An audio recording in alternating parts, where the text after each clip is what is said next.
हिंदुस्तान फिर सौ माता रानी के चरण में झूमत गावे तो झूठी दुनिया को मन से हटा ले, झूठी दुनिया को मन से हटा ले, ध्यान में लगे शरण में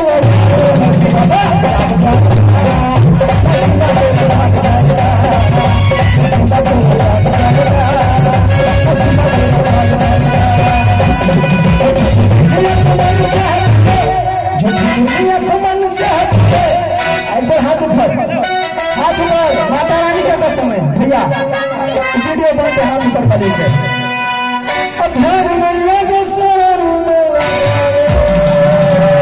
नसीबा तेरा सच्चा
सोचे तो बार थपड़ी बज गया ना, लेकिन हम अपना नहीं ले थपड़ी बजेला से तीन टा फायदा है, खास कर टाटा जॉनी जेट को बेसी सुटेबल है।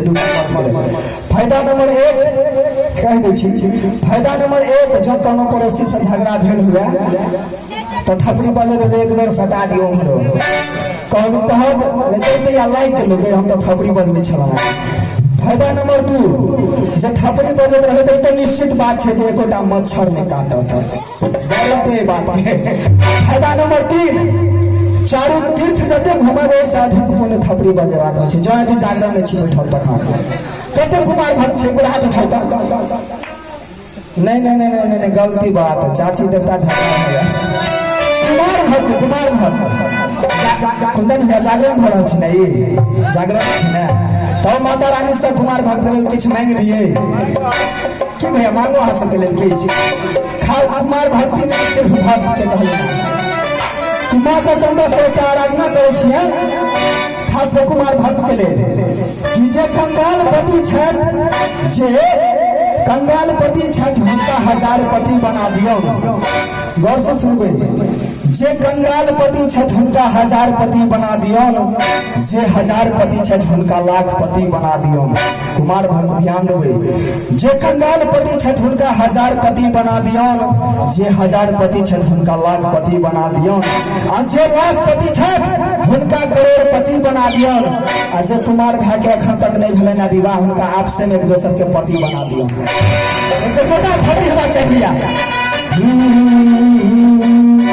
मन जाए कि तुम को मन हो जरा प्रेम से तो हरी बता ले